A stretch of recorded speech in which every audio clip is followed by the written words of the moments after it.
Have you ever woken up one morning, stepped out into your backyard with a cup of coffee in hand, and wondered why your pool looks like it just hosted a swim party you didn't even know about? That was me, Jack Miller, not too long ago. I live alone in Willow Creek Estates, a quiet suburban neighborhood with manicured lawns and HOA rules that make you measure your fence height down to the centimeter. My house isn't anything special, but my backyard is different. I've got a pool, not too fancy, but I've sweated to keep the water crystal clear and the tiles spotless. Yet that morning I stepped outside and everything was turned upside down. Before diving into the story, comment where you're watching from and don't forget to subscribe so you never miss the latest video. I was holding my coffee about to settle into my old armchair to watch the sunrise, but as soon as I glanced at the pool, I froze. The water was murky, like someone had stirred up a mud cloud from the bottom. There were a couple of pool floats, a yellow duck and a striped ball, drifting aimlessly across the surface, things I'd never bought. I set my coffee down on the wooden table nearby, stepped closer, and noticed the water was still warm, like it had been used not long ago. I stood there, hands on hips, my mind racing, wondering what the hell was happening to my oasis. I live alone, no kids, no roommates, not even some sneaky garden gnomes swimming under the moonlight, just me, my coffee, and now a pool that looked like it had been invaded. At first I thought maybe the filtration system had glitched, but then I remembered I don't have some fancy auto refill setup. It's just me, this pool, a few wilting potted plants, and a worn-out armchair where I read. So why was it like this? I started noticing other weird things. A few days later, the water and chemical bills arrived. I opened them and nearly spilled my coffee on the floor. The total had skyrocketed, not just a little, but like I'd been running a water park in my backyard every night. But I hadn't done anything. My backyard has nothing but the pool, a few dried up plants, and that old armchair. So where was the water and chemicals going? I asked a few neighbors. They're friendly, but no one knew anything, except one person, Linda Brooks. She'd moved in a few months ago and immediately acted like she owned the whole neighborhood. I hadn't thought she'd be bold enough to use my pool, but standing there, staring at the murky water and floats that weren't mine, I started keeping a closer eye on things. But living in Willow Creek Estates means you can't just go around asking questions without ruffling feathers. The neighborhood looks peaceful, but beneath the surface are prying eyes and whispers over fences. I knew I had to be careful, but I also couldn't sit back while someone, likely some brazen jerk, was turning my pool into public property. I started watching Linda Brooks right after that. She'd moved into the house across the street a few months back, and from day one, she acted like Willow Creek Estates was her personal playground. Linda wasn't the HOA president. That title belonged to David Pierce, a bland middle-aged guy, but you wouldn't guess it from the way she strutted around. She always wore expensive tracksuits, her dyed red hair in glossy curls, and carried a little notebook, scribbling like she was inspecting violations. I'd seen her standing in front of Sarah Kim's house, scolding her because the kids left their bikes out too long, or griping at Henry Walsh because his oak tree grew too close to the road. She's the type you want to avoid. But now I was wondering if she had anything to do with my pool. Things got clearer.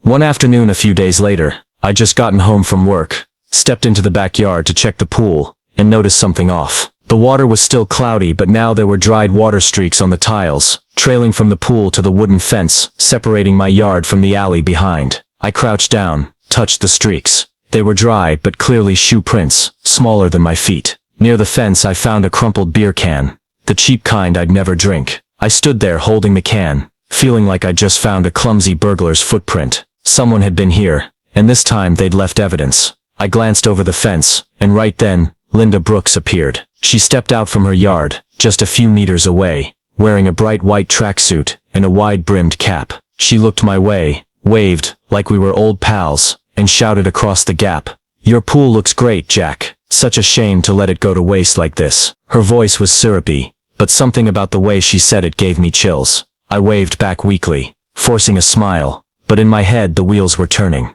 Linda lived right across the street. She could easily hop the low fence behind my house unnoticed, especially at night. And the way she talked about the pool, like it was fair game for anyone, made me suspicious. I decided to make a move. I walked across the front yard, knocked on Linda's door, still holding the beer can as evidence, if it came to that. She opened the door, flashing a wide grin, but her eyes were sharp as knives. "What's up, Jack?" she asked, her tone like she was waiting for me to apologize for bothering her. I stayed calm, held up the can, and said, "Found this near my pool. Know anyone throwing parties there?" Linda glanced at the can, then at me, and laughed loudly. "Oh, probably just some neighborhood kids," she said, waving it off, like it was nothing. "A pool this nice shouldn't go to waste, right? I bet you don't even use it much anyway." I stood there, gripping the can so tight it dented a little more, unable to shake the feeling she was involved with my pool. That smug smile, that "a pool this nice shouldn't go to waste" line. It echoed in my head, like a taunt. But suspicion is easy.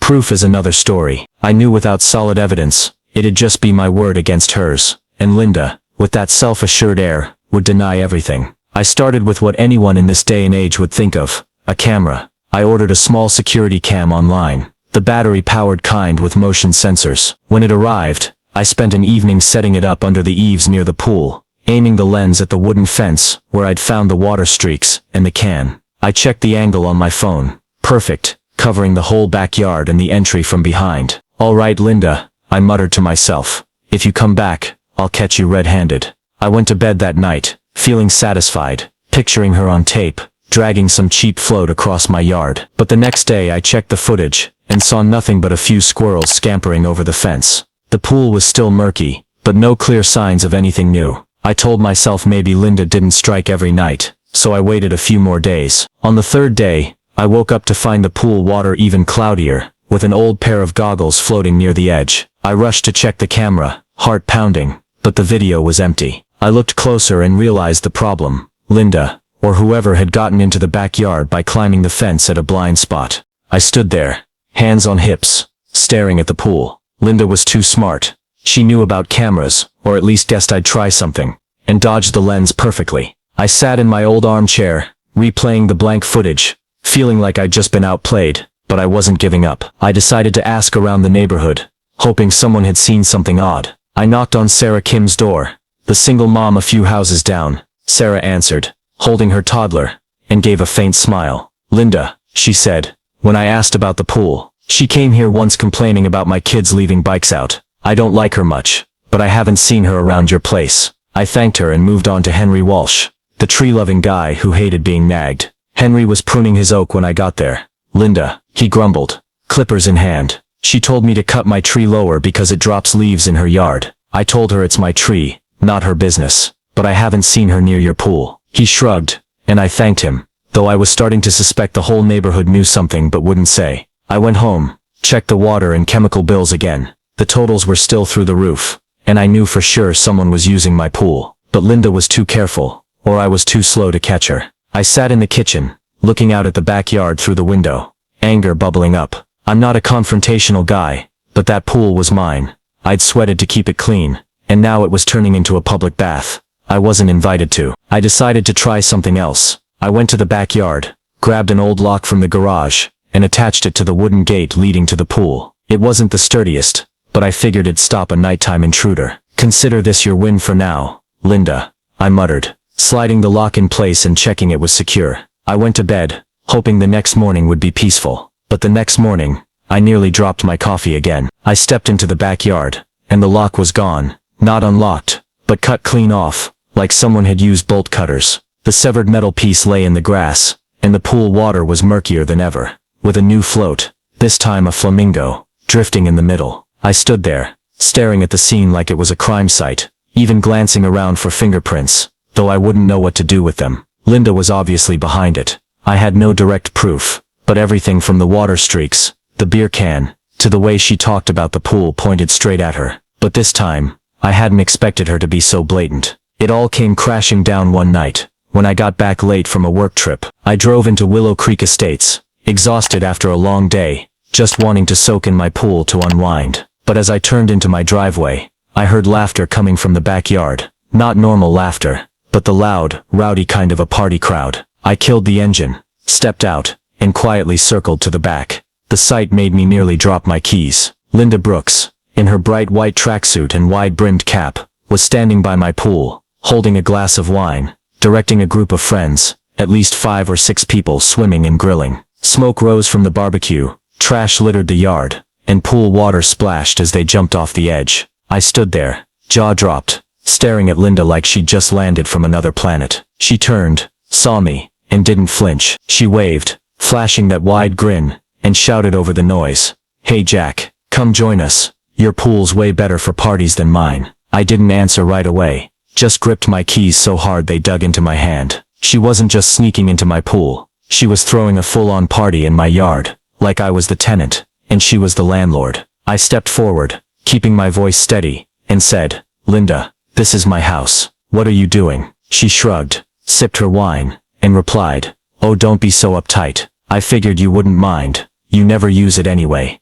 I turned back inside, not out of fear, but because I needed time to process this. I sat in the kitchen, watching through the window as Linda's friends kept swimming, wondering how someone could be so shameless. The next morning I went out to clean up cans, food wrappers, even a torn flip-flop, and checked Linda's Instagram. Sure enough, she'd posted pics from last night, posing by my pool with the caption, "Amazing night with friends, best pool in the neighborhood." I was fuming, but I'm not the type to storm over and yell in someone's face. I like handling things the right way. I wrote an email to the HOA, attaching Linda's Instagram pics and my skyrocketing water bills. I explained that Linda was trespassing, using my pool without permission, and asked if this community property she hinted at was real. A few days later, I got a reply from David Pierce, the HOA president. It was short and curt. "Thank you for raising your concern. At this time, we encourage neighbors to resolve minor disputes amicably, without HOA intervention." I read it and almost laughed at how useless it was.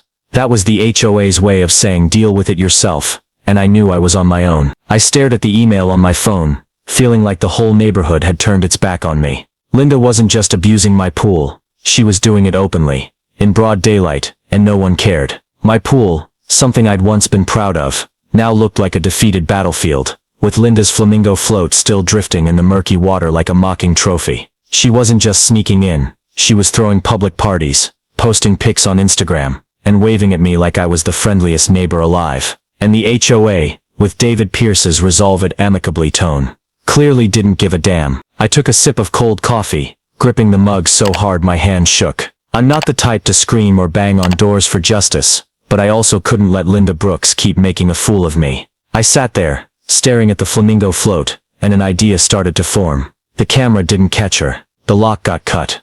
The HOA was useless. Confronting her directly just got me laughed at, with that fake sweet tone of hers. But if I couldn't stop her from using my pool, I could make using it an experience she'd never forget. I remembered a video I'd seen online, an outdoor party where they dumped non-toxic dye into a fountain, turning everything into a colorful mess. I wondered if Linda loved my pool so much, why not give her a party to remember? Something like dye, bright, bold, and enough to embarrass her in front of the whole neighborhood. I'm not great with chemicals, so I called Tom Lee, an old college buddy. Tom works at an event supply store, dealing with flares, balloons, and all sorts of weird stuff for parties. I texted him, "Tom, I need something non-toxic, water-soluble, and turns everything a crazy bright color. Got anything?" He called back right away, voice dripping with curiosity.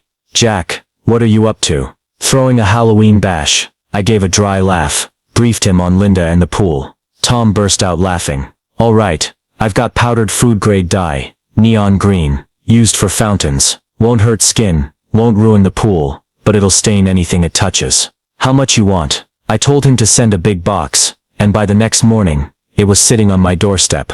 I hauled the box into the garage, locked the door and started experimenting. I dumped some powder into a bucket of water, stirred it. The water turned a blinding neon green, like someone dropped a vat of glow-in-the-dark paint in there. I dipped my hand in, pulled it out, and laughed loud when I saw my palm glowing green. No smell, no stickiness, but the color was so intense I had to scrub 3 times to fade it. I pictured Linda and her crew jumping into the pool, green water splashing onto her red hair, white tracksuit, and that shiny SUV of hers. The idea was too perfect, not dangerous, not destructive, but enough to make her freak out in front of the whole neighborhood. But I needed to be sure. I set up another camera, a wider angle one, hidden in a plant pot near the pool to catch everything. I wasn't relying on the old camera, which had already failed miserably. I checked the angle on my phone. Perfect, from the fence to the pool's edge, all in view. If Linda came back, I'd have proof, and if my plan worked, I'd have a video that Willow Creek Estates, and maybe the internet, couldn't stop watching. I sat in the garage, staring at the green water bucket, feeling like a mad scientist who just nailed the perfect formula. With the dye and camera ready, I felt like a guy waiting for the exact moment to land the knockout punch. My pool wasn't just a pool anymore, it was a trap I'd carefully set for Linda. I dumped the neon green dye powder into the pool's water system that night, stirred it until it dissolved, and checked it one last time with a flashlight.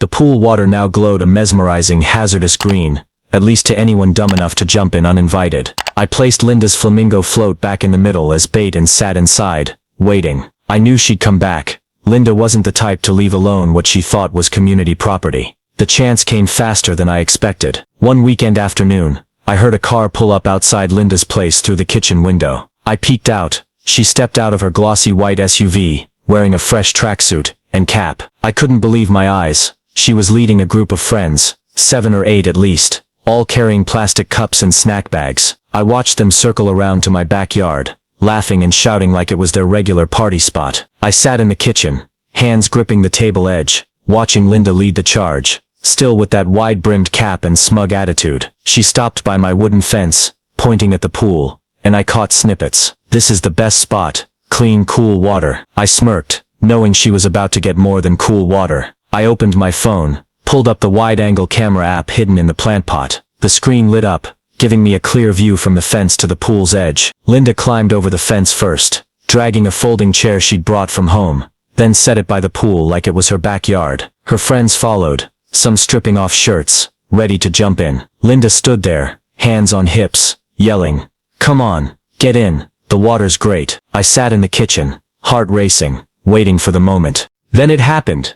One of her buddies jumped in first, water splashing everywhere, and instantly I saw his skin turn neon green. He yelled, panicking, "What the hell is this?" Linda spun around, frowning, but before she could react, 2 more dove in. Green water shot up, splattering her white tracksuit, turning it a blazing mess. She screamed, a piercing shriek I heard through the glass, and held up her hands, sleeves now glowing green. Her friends started shouting, scrambling out of the pool, dye dripping down their legs, leaving green streaks on the grass. I sat there watching the phone screen, unable to believe my eyes. Linda rushed to the pool's edge, trying to yank out the flamingo float, but more water splashed her face, turning her red hair into a green-red disaster. She slipped on the wet grass, crashing down, and the green splashed onto her folding chair, making it look like modern art. I burst out laughing, couldn't hold it in, while Linda screeched, "Who did this? I'll sue." But her friends didn't care. They were too busy running around,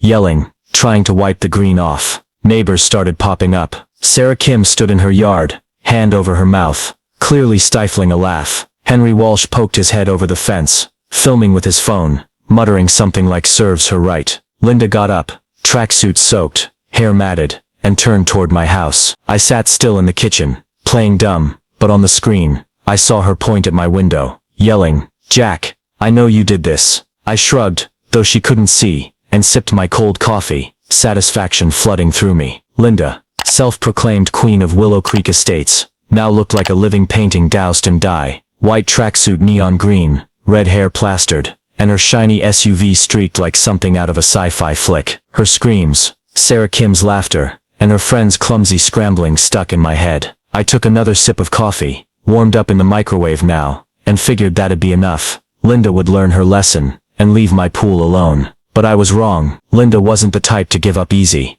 and I was about to find out. The next morning, I went out back to check the pool. The water was still green, but I wasn't worried. The dye would fade, and the filter would handle the rest. I was picking up cans, Linda's crew left behind, when I heard pounding on my door. I opened it, and there was Linda. No cap or white tracksuit, just a gray sweatsuit, hair pulled back, eyes blazing. She pointed right in my face, voice shaking with rage. "You think this is funny, Jack? I know you did it. You ruined my tracksuit, stained my car, and humiliated me in front of everyone." I stayed calm, shrugged, and said, "Linda, I don't know what you're talking about. Maybe you should ask who dumped dye in the pool, while you were using it without permission." She huffed, stormed off, and I heard her mutter, "You'll pay for this." I didn't have to wait long to see that threat come true. 2 days later, I got an email from David Pierce, HOA president. Subject line, "Formal complaint from resident." I opened it, and it was a long-winded letter from Linda,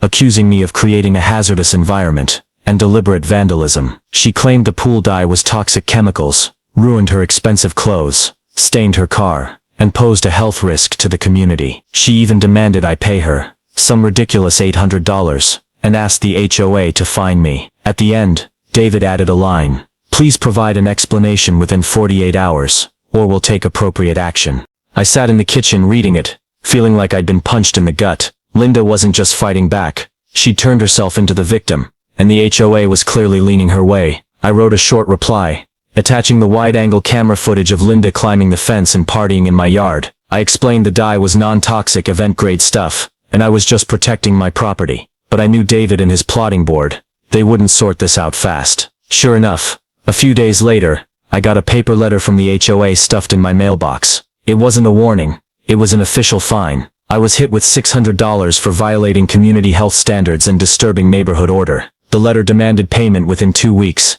and if I wanted to appeal, I'd have to wait for the next HOA meeting, a month away. I stood in the living room, staring at the paper, in disbelief. I'd humiliated Linda, but she'd flipped it to make me the bad guy, and the HOA backed her without even considering my video. That afternoon, I spotted a stranger lurking near my backyard, holding a small camcorder. I went out, asked who he was, and he mumbled something about gathering evidence before taking off. I checked the wide-angle camera later, and turns out he'd caught Linda climbing the fence again. This time not to swim, but to snap pics of the green pool as hazard proof. I gave a dry laugh, realizing she'd hired some amateur detective, but he'd accidentally given me more footage of her trespassing. After the $600 fine and seeing Linda's amateur detective skulking around my backyard, I sat in the kitchen, the HOA letter on the table, feeling like Willow Creek Estates had turned against me. Linda Brooks hadn't just embarrassed me with the dye stunt, she'd made me the villain, twisting the HOA against me with bogus health risk claims. But that new wide-angle footage, Linda climbing the fence to photograph the pool, was the spark I needed. I started by reviewing everything I had. I opened my laptop, pulled up all the camera footage. Linda leading friends over the fence for a party, the green water splashing everywhere, and now the latest with her detective. I slowed it down, noting every time Linda showed up in my yard, at least 5 times in 2 weeks, all unauthorized. I printed my water and chemical bills, highlighting spikes that matched her appearances. But I knew videos and bills wouldn't sway David Pierce's slow HOA brain trust. I needed something ironclad, something they couldn't ignore. I dug through old HOA emails, poring over every line of the neighborhood bylaws they'd sent when I moved in. After an hour flipping through dull PDFs, I struck gold. Section 5.3c, stating, any resident trespassing on another's private property, especially to use private amenities without consent, will face immediate investigation, fines, and potential loss of HOA privileges. I grinned, printed the page, and highlighted the key part in yellow marker. Linda had broken this rule not once, but dozens of times, and I had it on video. I didn't stop there. I knocked on Sarah Kim's and Henry Walsh's doors, asking if they'd be witnesses. Sarah shrugged, smirking. She once reported me to the HOA for my kid spilling paint on the sidewalk. I'll say anything to get back at her. Henry nodded, clippers in hand. I saw her climb your fence at least twice. I'll write a statement if you need it. I thanked them, jotted down their accounts, and added them to my growing stack of evidence. I screenshotted Linda's Instagram post, the one of her posing by my pool with that smug caption, and printed that too. I bundled it all into a thick file. Videos on a USB, bills, HOA rules, Sarah and Henry's statements, and the Instagram pics. I emailed a copy to David Pierce with a note. This is proof Linda Brooks trespassed on my property multiple times. I request a review of my $600 fine and action against her under Section 5.3c. But I didn't just send it to the HOA. I posted on the Willow Creek Estates online forum, titled, Neighbor Treating My Pool Like Her Own. I attached the green dye video edited for privacy, and let the neighborhood see Linda climbing the fence, partying, and shrieking when she got dyed. The response hit like a tidal wave. Within hours the forum exploded with comments. Sarah wrote, she reported me for my kids' bikes. Henry added, she made me trim my favorite oak. Others chimed in with tales of Linda griping about trash cans, barking dogs, even garage door colors. The video spread beyond Willow Creek. Someone posted it to TikTok with #PoolLinda, and views skyrocketed. I stared at my phone, stunned that I'd sparked a neighborhood uprising against Linda. Linda knew about it. I'm sure of it. The next day she stood in her yard, pointing at my house, yelling into her phone. He's ruining my reputation. But this time, no one took her side. Sarah walked by, giggling, and Henry waved at me from afar. The HOA's response came faster than I expected. A few days after the forum post, I got an email from David Pierce, not a warning or fine, but a notice of an emergency board meeting. I wasn't invited, but Sarah Kim texted me right after, Jack, they're watching your video in the meeting room. Linda's there, yelling about lawyers, but no one's listening anymore. I shrugged, sipped my coffee, and waited. I didn't need to be there. My evidence spoke for me. The outcome arrived the next morning, in a letter stuffed in my mailbox. The HOA fined Linda $500 for repeated private property trespassing, under Section 5.3c. Just as I'd pointed out. They warned that further incidents would lead to more severe consequences, though they didn't specify what. My $600 fine was cancelled. No apology from David, just a dry line. Thank you for providing information. I gave a dry laugh, folded the letter, and figured justice was served, even if it was HOA-style half measures. The kicker. David resigned the next week, probably embarrassed he'd let Linda run the board for so long. Linda couldn't take the hit. She tried one last push.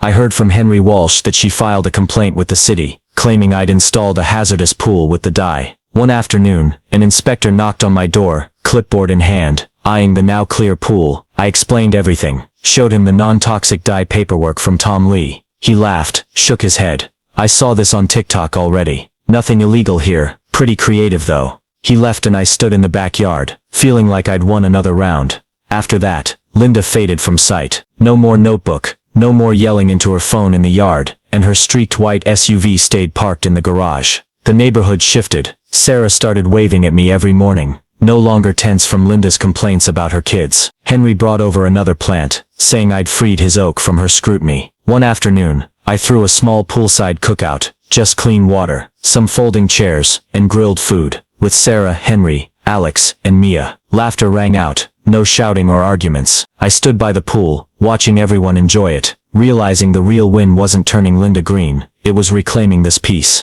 But the story didn't fully end. One day I got a message from a stranger named Chris in Pinewood Grove, a few miles away. He wrote, "Jack, you're the guy who got Linda with the dye, right? She just moved here, and already complained about my fence." I laughed, texted back, "Good luck, keep a camera handy." I wasn't surprised Linda wasn't the type to change, just to relocate her battlefield. But now that was Chris's problem, not mine. This wasn't just about water or dye, it was about boundaries. Linda crossed mine, thinking I'd stay quiet, but I proved her wrong. I'm not proud of needing dye or videos, but I'm proud I stood up. I learned sometimes you've got to get creative to protect what's yours, and community, like Sarah, Henry, or even Alex and Mia, can be stronger than any HOA rule. The tale of HOA Karen kept dyeing my pool, so I filled it with dye. Reflects a real slice of life in the US. Today the tension in suburban neighborhoods where homeowners associations, HOAs and neighbors like Linda Brooks can turn small things, like a pool, into battles over power and personal boundaries. In America, suburbs like Willow Creek Estates are often governed by HOAs meant to keep order, but sometimes become tools for people like Linda to manipulate, nitpicking everything from kids' bikes, like Sarah Kim endured, to trees like Henry Walsh was forced to trim. My Jack Miller's clash with Linda mirrors the reality many Americans face with neighbors who disrespect private property, plus the frustration when groups like the HOA stay neutral or take sides, like when David Pierce fined me $600, despite me being the victim. The takeaway here isn't just about protecting property, it's about smart, persistent pushback in modern American society, where tech and community play big roles.